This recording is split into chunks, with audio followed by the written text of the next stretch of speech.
배 대표님, 예. 최근 총선이 끝난 뒤 여론 상황은 어떻게 되어가고 있는지 좀 알아보도록 하겠습니다. 예. 최근에 리얼미터라든가 갤럽 그리고 NBS 국가 지표조사죠. 예. 또 미디어 리서치, 리서치뷰 여러 곳에서 여론조사들이 나와 있는데 하나는 윤석열 대통령에 대한 여론조사예요. 국정 지지율입니다. 예, 국정 지지율. 네. 보면은 크게 개선된 것은 없는 것 같아요. 갤럽의 경우는 23%에서 24%로 1% 예. 오르기는 했습니다만은 23, 25일 조사한 겁니다. 이번 주 원래 금요일 날 조사를 하는데 네네. 5월 1일이 근로자의 날입니다. 그래서 조사를 안 했더라고요. 갤럽은 쉬는 예. 날이 하루라도 조사 일정에 포함이 되면 예, 안 합니다. 그래서 안 했더라고요. 그런데 좀 몇 개 보면은 갤럽은 지난주 24%였고 리얼미터는 30.2%로 2022년 8월 첫 주 29.3% 이후 최저치로 떨어진 것으로 나타났고요. 그다음에 NBS 국가 지표 조사 여기에서는 윤석열 대통령 27%입니다. 부정평가들은 다 60% 중반대고요. 예. 그런 것을 보면은 윤석열 대통령이 지난 29일 이른바 이재명 대표하고 영수회담까지도 했는데 예. 왜 반등이 없을까요? 가장 큰 이유는 일단 총선의 결과 여파가 크다고 보시면 될 것 같아요. 좀 깊다. 그러니까 왜 그러냐면은 이전에 대통령 지지율이 하락했을 때 또 지난해 강서구청장, 서울 강서구청장 보궐선거 이후에 대통령실에서 나왔던 반응을 기억하실 겁니다. 그때는 윤석열 대통령이 민의를 수렴하고 국정 운영을 바꿔나가겠습니다. 그랬지 않습니까? 그렇죠? 그러면 그러려니 하고 믿었던 거예요. 그러니까 이제 이전에의 여파는 아주 깊지는 않았다. 이번 총선 여파보다는 좀 얕았다. 이렇게 보시면 될 것 같아요. 그러면 내려왔다고도 빨리 올라갑니다. 근데 이번에는 골이 깊다. 사실은 골이 깊다. 지지율 수치상으로는 더 내려가지 않더라도 올라갈 반등에 실마리를 못 풀고 있다. 그 부분이겠죠. 그러니까 이제 이재명 대표하고 해동을 하더라도 더 지켜보는 겁니다. 그러니까 이건 저는 적어도 한 5월 중순까지는 볼 것 같아요. 그냥 기자회견까지는 본다고 보시면 될 것 같아요. 기자회견 등의 소통 과정. 심지어는 지금 이따가 이야기를 할 기회가 있을지는 모르겠습니다만 야당에서 심지어는 최상병 특검법까지 강행 처리했지 않습니까? 예, 그렇습니다. 근데 이런 상황에서 대통령이 오히려 경로를 하고 이따위로 할 거면 소통이고 집어치우세요. 이래버리면 이제 국민들은 그걸 보는 거예요. 지금 굉장히 대통령이 모멸감을 느낄 수도 있습니다. 해동까지 했는데 강행 처리해버리고 뭐 범인이 아니면 왜 거부하겠냐 막 희롱을 하는 거죠. 그런데도 불구하고 윤석열 대통령이 참고 또 참고 인자를 10번 새기라고 그러지 않습니까? 그러면서 그래도 저는 소통도 하고 야당의 목소리를 듣겠습니다. 그러면 대통령 정말 변했다. 이제 이 대통령을 믿을 수 있다. 그러면 이제 지지율이 반등되는 겁니다. 그래서 이번 경우에는 5월 중순 정도로 예정되어 있는 기자회견까지 보고 윤석열 5월 대통령 9일로 지금 일단 예정이 되어 있는 것 같아요. 뭐 최종 5월 10일이 확정되지는 않았습니다만은 네. 뭐 그 그래서 무렵에 하겠죠. 예, 그렇게 이야기는 나오고 있습니다만 조금 지금 특검법 이 문제도 있고 조금 조정이 되고 있는 것 같아요. 그래서 어떨지는 모르겠습니다만 저는 좀 국민들이 지금 대통령 지지율은 더 지켜보는 시간을 가지고 있다로 해석을 하시면 될 것 같습니다. 그러니까 최근에 여론조사들을 보면은 총선 패배의 책임이 뭐 서로 누가 있네 하지만 국민들은 윤석열 대통령 책임이라는 게 67, 8%가 나오고 있지 않습니까? 그러면 대다수가 윤석열 대통령 책임이라고 보고 있는 것이고 특히 최상병 특검과 관련해서도 지금 대통령실에서는 거부권 행사를 계속 시사를 하고 있지 않습니까? 강력히.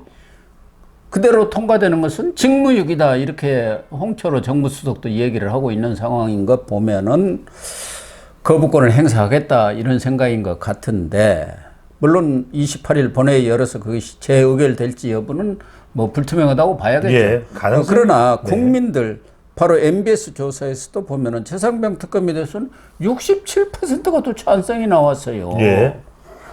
반대는 19%뿐이 안 그러니까요. 되기 때문에 정당 지지율이 31%인데 특검에 대해서 반대가 19%라면은 이건 국민의힘 지지층에서도 이 조사를 보시면은 예. 60대에서도 찬성이 60%대 예. 그리고 대구 경북에서도 60%대가 나옵니다. 보수에서도 그리고 49%가 보수에서도 찬성해버렸다. 49%, 보수에서 특검법의 반대는 35%입니다. 예, 그러네요. 그래서 이게 왜 중요하냐면은 이 부분입니다.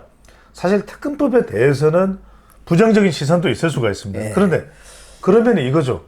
좀 더 그럼 용산에서 명확하게 이게 자초지종이 어떻게 됐는지 예. 이 부분을 좀 규명을 해버리면 되잖아요. 예. 해소를 해버리면 되잖아요. 그러니까 이게 해소가 안 되다 보니까 지지층들은 이런 것도 있습니다. 아니 정확하게 아니면 아니라고 설명을 해가지고 이걸 분명하게 규명을 해버리면 야당도 공세를 못할 텐데 아니라고 하면은 그러니까요. 특검 받으면 되는 거 아니에요. 뭐 받든지 그런 예. 식으로 그러니까 거기에 더- 독소조항이 있다면 더 당당하게. 근데 이제 이런 건 있는 것 같아요. 지금 유재현 법무관리관도 국방법무관리도 강도 높게 조사를 하고 김기한 해병대 사령관도 지금 소환 조사가 있습니다. 그러다 보니까 조금만 시간이 지나면 이종섭까지 다 소환 조사가 그렇게 돼서 규명이 될 텐데 그거 보고 아니면은 특검을 하라. 이게 또 어떻게 보면 민주당도 더 설득력이 있는 거죠. 이게 서두른다고 해결될 수 있는 문제입니까? 그건 아닌 것 같아요. 네. 그러나 국정농단 사건 때도 검찰이 수사 중인데도 특검이 이루어졌었습니다. 예. 그렇기 때문에 그것도 일관된 무슨 네. 원칙이라고 볼 수는 뭐 없는 건데. 농단하고는 조금 성격이 다른 예. 이슈이긴 합니다만. 네. 그런데 이 국민의힘의 경우는 예. 오히려 민주당보다 지지율이 견고하게 유지를 하고 있어서 높아요. 뒤집어져 있는 이건 또 뭡니까? 민주당이 엊그저께까지 아주 압승을 거뒀지 않습니까? 그렇습니다. 그래서 제가 이제 설명을 드릴게요. 여러분들이 이게 왜 궁금하시냐면 MBS 여론조사에서 어느 정당을 지지하는지 물어봤습니다. 근데 이걸 먼저 말씀드릴게요. 국민의힘 지지율이 31입니다. 31. 예. 국민의힘 지지율 30. 그러면 여러분들은 어떻게 생각하시겠습니까? 국민의힘은 108석이에요. 민주당은 175석입니다. 아유 그런 거 왜 물어봐. 짜증나는데 가뜩이나. 에이 선거 결과만 생각하면 밥맛도 없는데 한 50% 되나 보지 뭐 이렇게 생각하실 거 아니에요. 예. 그런데 놀라지 마십시오. 29%예요. 국민의힘 31%, 민주당 29%. 자, 이걸 제가 두 가지로 설명을 드릴게요. 예. 한 가지는 뭐냐? 지금 총선 결과하고 비교를 해보면 국민의힘은 31에서 한 32, 3 정도가 맞아요. 예. 근데 175석이잖아요. 예. 그러면 민주당은 지지율이 55%는 적어도 나와야 돼요. 지지율이. 예. 총선 결과하고 비교를 해보면. 그게 아니라는 거예요. 그 이야기는 뭐냐면, 자, 총선 결과는 소선거구제이기 때문에 한 표만 더 많아도 당선자잖아요. 예. 그러니까 전국적으로는 이 득표율 차이가 민주당과 국민의힘이 5.4%포인트밖에 차이가 안 납니다. 그 이야기는 여러분들 뭐냐면 총선의 메시지는, 총선의 유권자들의 메시지는 윤석열 대통령에 대한 엄중한 경고예요. 심판이. 국정 좀, 그렇죠, 심판이죠. 제발 바꿔라. 서울 강서구청장 보궐선거 결과를 또 바꾸라. 바뀌어야 된다 이야기했는데 왜 안 바뀌냐. 그 메시지지. 민주당이 너무 잘했다. 아니, 고 박사님도 생각해보십니까? 민주당이 잘해서 이번에 유권자들, 민주당이 너무 이뻐. 이재명 대표가 너무 잘해서 공천도 훌륭해. 민주당 정책만 듣고 있으면 미칠 것 같이 좋아. 그겁니까? 그건 아니거든요. 아니죠. 아니거든요. 그래서 이번 총선에서 여러분들 호남에서 비례투표 보면은 민주당 찍었습니까? 아니에요. 조국혁신당이에요. 50대에서도 지금 지지율을 보면은 조국혁신당하고 민주당하고 별 차이 안 납니다. 무슨 말씀을 드리는 거냐? 이번 총선은 대통령에 대한 엄중한 경고를 하면서 민주당의 손을 들어준 것일 뿐이지 이재명 민주당에 대해서도 심판한 거예요. 사실상 심판한 겁니다. 그러니까 이 지지율이 그걸 이야기하는 겁니다. 자, 29%라는 것은 민주당 여의들 못마땅해. 근데 어쩔 수 없이 지역구에 조국혁신당 후보도 없고 니들 손 들어준 거야. 조국혁신당이 12%입니다. 그러니까 기존에 민주당이 가져갔어야 될 법한 지지율을 조국 혁신당 가져가는 거예요. 이재명 마음에 안 든다 이거예요. 예. 다른 이야기 할 필요 없이. 그 이야기는 지금 민주당의 이재명이 총선에 175석이고 이겼으니까 앞서갔으니까 내 꼴리는 대로 내 멋대로 내 하고 싶은 대로 해라라는 게 유권자들의 투표 의미가 투표의 뜻이 아니라는 겁니다.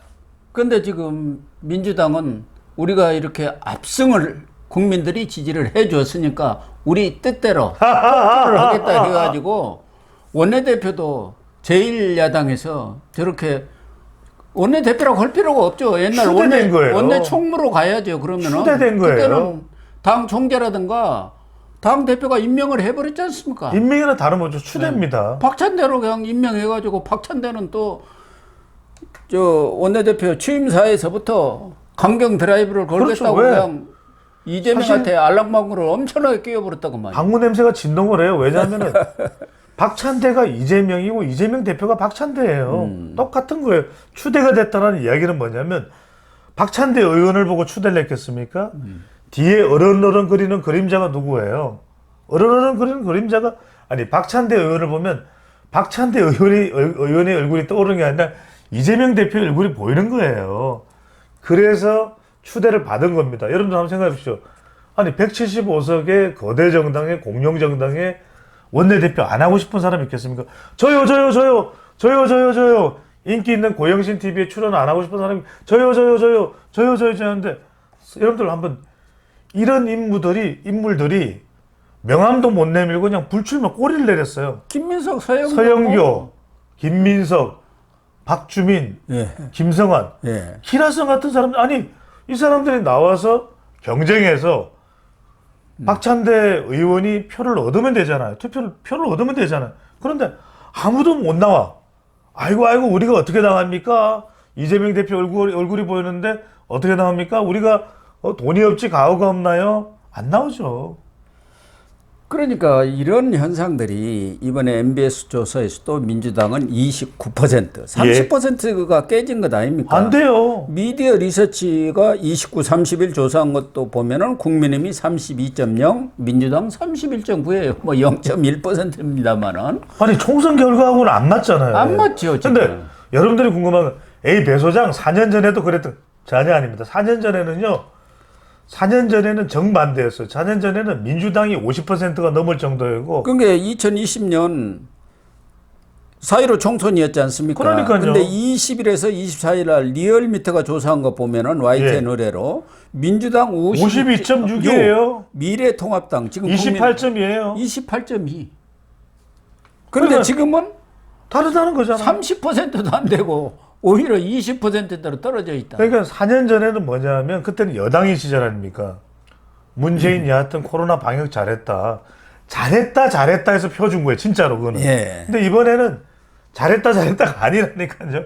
그러니까 하도 못하니까 하도 국민의힘이 안 되니까 그냥 민주당 손 들어주자. 경고 세게 보내자. 이게 된 거지. 예. 민주당 우리 공천 때 이야기했지 않습니까? 이게 무슨 공천이냐. 대장동 공천, 무슨 연산군 공천, 정체불명 여론조사 공천, 차은우 공천. 아니 고 박사님하고 저하고 이야기했지 않습니까? 그러니까 유권자들이 무서운 게 뭐냐면 유권자들이 그거 모르는 거 아니에요. 그래서 이 지지율은 뭐냐면 31대 국민의힘, 29대 민주당. 야 민주당 까부지 말어. 너희들 우리가 윤 대통령 심판하면서 손들어준 거지. 니들 잘났다고 우리가 손들어준 거 아니야 이거예요. 그 다음에 국민의힘 31%는 뭐냐면 국민의힘도 니들 잘하면 기회가 있다라는 의미야. 그러니까 위축되고 지금 변화를 거부하고 이렇게 하면 안 돼. 이 메시지입니다.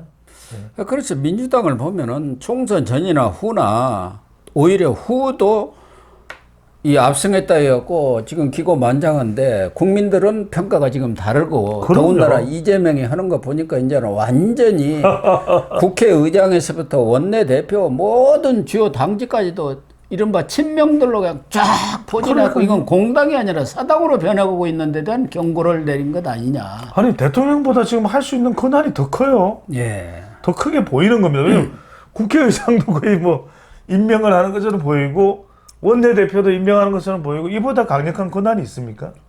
그렇습니다. 그래서 민주당이 총선 압승 분위기에 들떠가지고 폭주 열차를 국리에 지금 아주 몰두를 하고 있는데 예. 그랬다가는 큰일 완전 납니다. 낭떠러지로 떨어질 것이다. 그럼요. 그렇게 예상을 해도 될 것 같고 그렇습니다. 또 하나는 지금 취임 2주년을 과거 역대 대통령 보면은 김영삼 전 대통령 37%, 예. 김대중 전 대통령 49%, 노무현 33, MB 44, 문재인 47입니다. 예. 노무현이 제일 낮아도 33입니다. 그러니까요. 근데 윤석열 대통령은 지금 20% 아래입니다. 예. 20% 겨우 넘긴 이런 상황 아닙니까? 예. 그러나 당은 당대로 또 자기 지지율을 갖고 있는 거 보면은 당정의 분리 현상이 아주 뚜렷하게 나타나고 있구나. 제가 말씀드렸지 않습니까? 최상병 특검법에 대해서도 국민의힘 지지층에서도 찬성하는 여론, 대구 경북에서도 60%가 넘는다는 말씀 드렸잖아요. 예. 이런 간극을 줄이려면은 윤석열 대통령이 더 많이 변해야겠구나. 그럼요. 그런 느낌이 들어요. 제가 이 부분입니다. 지난번에도 고 박사님이 상대방이 국민들이 귀에서 피가 철철 날 정도로 설명을 하라는 거예요. 그러니까 홍보수석이나 대변인을 어정쩡하게 설명 못하는 그런 위치에 놔두지 말고 근거 자료를 가지고 그냥 혼자서 주저리 떠드는 게 아니라 다 근거 자료를 가지고서 최상병 건이 됐든 이태원이 됐든 아니면 또 받아들일 건 받아들이고 이건 그럼 아예 야당에서 그렇게 나올 거면 우리도 당당하다 받아들이겠다라든지 김건희 여사와 관련된 부분도 지금 뻔한 거 아니겠습니까? 주가 조작하고 명품백이잖아요. 명품백도 뭐 설명하면 됩니까? 세 가지입니다. 그 사람을 왜 만나게 됐느냐? 그 사람이 뭔가 이런 의도를 가지고 접근을 했다. 두 번째 어떤 이야기를 나눴다. 경호실에서 왜 그 부분이 점검했는지 뭐 잘못한 게 있으면 좀 사과할 내용이 있으면 사과하고 명품백은 그때 어정쩡하게 받기는 했지만 사용을 안 했다. 하지만 그런 것 행동이 된 것만으로도 미안하게 하고 앞으로는 제2부속실이나 특별감찰관이나 민정수석실을 통해서 더 관리하겠다. 그러면 되는 거 아니겠습니까? 결국은 참모들도 잘해야겠지만 윤석열 대통령이 변해야 합니다. 맞습니다. 이번 영수회담에서도 줄 건 딱딱 줘야지 혼자 85%를 이야기하면 어떻게 됩니까?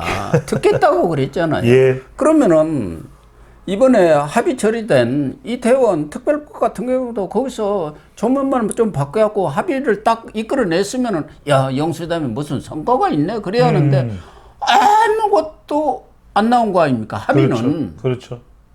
그러니까 국민들은 영수회담 그거 뭐로 하느냐? 사진 찍으려고 하느냐? 그것뿐이 더 안 된 것 아니겠습니까? 그렇죠. 그러니까 기본적으로 꼭 야당을 이겨먹고 국민을 이겨먹으려고 하면 안 됩니다. 안 되죠. 대통령은 아유.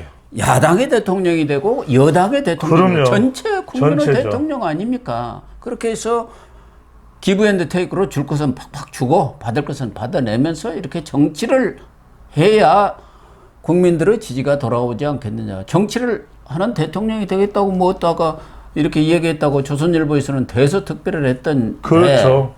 진짜 정치하는 대통령이 돼야겠다 하는 생각이 듭니다. 맞습니다. 고 박사님 말씀대로 처음 이 해동에서도 끝날 무렵에 만나서 이태원 특별법은 합의가 됐다. 이것만 발표가 돼도 성과 아닙니까? 성과죠. 대통령 이야기하면서 다만 조금 조정할 게 있으니까 그건 살짝 그냥 조정합니다. 이러면 되는 거 아니겠습니까? 실무선에서 그렇죠. 조정하도록 하겠습니다. 자, 하면 되는 거예요. 그다음에 의대 정원도 야당에서도 좀 공감을 해주고 무게를 실어주니까 야당도 적극적으로 참여할 수 있는 구조로 바꿔야 돼. 그것만 해도 큰 성과입니다. 그러니까요. 그걸 발표하는 거죠. 그러면 이재명 대표도 오늘 대통령께서 열심히 들어주시더라.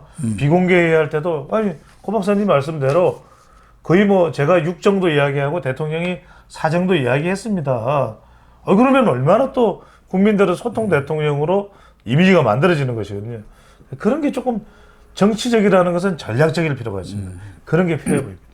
그렇습니다. 그런 태도 변화가 이루어져야 당정 분리가 아닌 당정 일체의 이러한 지지율도 나오지 그럼요. 않겠나. 그래야 그럼요. 힘을 받지요. 그럼요.